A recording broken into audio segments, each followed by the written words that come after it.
মৃত্যুর সময় কপাল ঘেমে যাবে, তার কষ্ট হতে পারে, কষ্টের কারণে কপাল ঘেমে যাবে, এটাও ভালো মৃত্যুর একটি লক্ষণ। মৃত্যুর সময় যদি ওই ব্যক্তি লা ইলাহা ইল্লাল্লাহ এই কালিমা তৈয়্যিবা পাঠ করার মাধ্যমে মৃত্যুবরণ করে, তাহলে বুঝতে হবে নিঃসন্দেহে তার মৃত্যুটি একটি ভালো মৃত্যু হলো। ভালো মৃত্যুর লক্ষণ ও আমাদের প্রস্তুতি, যেমনটি আপনি বলছিলেন যে মৃত্যুর স্বাদ আমাদেরকে সবাইকে গ্রহণ করতে হবে, আল্লাহ তাআলা পবিত্র কোরআনে বলেছেন। এবং এই একটি জায়গায় পৃথিবীর সমস্ত মানুষ আল্লাহকে বিশ্বাস করুক আর নাই করুক, সবাই কিন্তু এক জায়গায় ঐক্যমত, এখানে কোনো দ্বিমত নেই। তো সেই মৃত্যুর আমরা কতটুকুই বা প্রস্তুতি গ্রহণ করতে পারছি? প্রতিদিন একটু একটু করে আমরা মৃত্যুর দিকে এগিয়ে যাচ্ছি, তো আমাদের প্রস্তুতি কতটুকু পরকালের জন্য, মৃত্যু পরবর্তী জীবনের জন্য?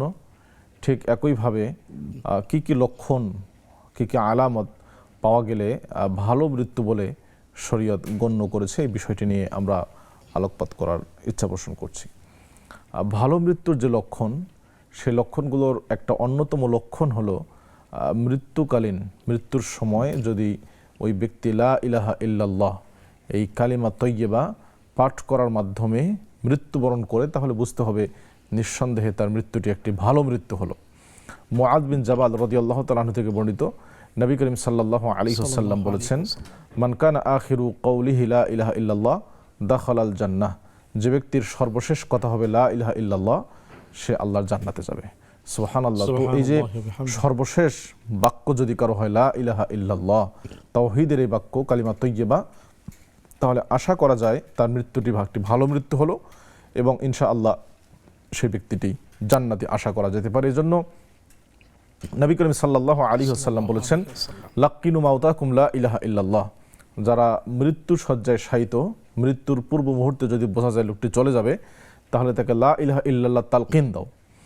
এবং এই তালকিন দেওয়ার ক্ষেত্রে এটাও মনে রাখা উচিত যে এটা যেন বারবার আমরা না দিই, বিরক্ত যেন তিনি না হয়ে যান। অর্থাৎ একবার যদি লা ইলাহা ইল্লাল্লাহ বলেন, তাহলে তাকে বারবার বলার আর কোনো প্রয়োজন নেই।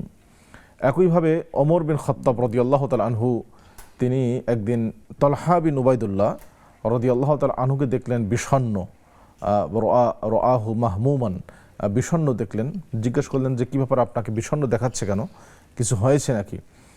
তখন তিনি বললেন যে না, তেমন কিছু না। এরপরও হযরত ওমর জোরাজুরি করলেন, পিরাপিরিতে বললেন যে হ্যাঁ, নবী সাল্লাল্লাহু আলাইহি ওয়াসাল্লাম একটি কথা বলেছেন, সেই কথাটা কি আমি এটা উদ্ধার করতে পারিনি, এই জন্য আমি চিন্তিত। নবী সাল্লাল্লাহু আলাইহি ওয়াসাল্লাম বলেছেন যে এমন একটা কথা আছে, যদি কোনো এই কথাটা কোনো বান্দা বলে তার মৃত্যুর পূর্ব মুহূর্তে, তাহলে সে জান্নাতি হবে, এরকম একটি কথা বলেছেন। কিন্তু সেই কথাটি কি, নবী সাল্লাল্লাহু আলাইহি ওয়াসাল্লামের হাইবাতের কারণে আমি আসলে তাকে জিজ্ঞেস করতে পারি নাই।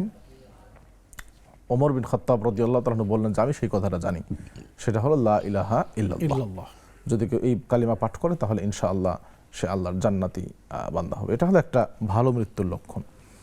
দ্বিতীয় যে লক্ষণ ভালো মৃত্যুর, সেটি হলো রশহুল জাবিন, অর্থাৎ মৃত্যুর সময় কপাল ঘেমে যাবে, প্রচণ্ড তার কষ্ট হতে পারে, কষ্টের কারণে কপাল ঘেমে যাবে, এটাও ভালো মৃত্যুর একটি লক্ষণ।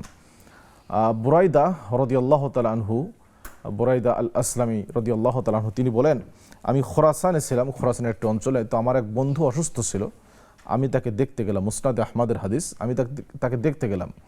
তো দেখলাম যে সে ঘামছে, কপাল দিয়ে ঘাম পড়ছে, বুঝলাম যে সে চলে যাবে। তখন আমি তাকে বললাম যে নবী সাল্লাল্লাহু আলাইহি ওয়াসাল্লাম বলেছেন, মাউতুল মুমিন বিরশহিল জাবিন, মুমিন বান্দা, ইমানদার বান্দা মৃত্যুবরণ করে কপালের ঘামের মাধ্যমে। অর্থাৎ কপালের ঘাম যদি বের হয় মৃত্যুর পূর্ব মুহূর্তে, তাহলে বোঝা গেল এই বান্দাটা ইমানদার অবস্থায় মৃত্যুবরণ করল। এটাও ভালো মৃত্যুর একটি অন্যতম গুরুত্বপূর্ণ লক্ষণ। ভালো মৃত্যুর আরেক আমরা আসবো ইনশাআল্লাহ তাআলা। আমরা আপনার কাছ থেকে শুনছিলাম, আমাদের সাথে দর্শক আছেন, আমরা তাদেরকে নিয়ে আসছি। আসসালামু আলাইকুম ওয়া রাহমাতুল্লাহ। ওয়া আলাইকুম আসসালাম ওয়া রাহমাতুল্লাহ।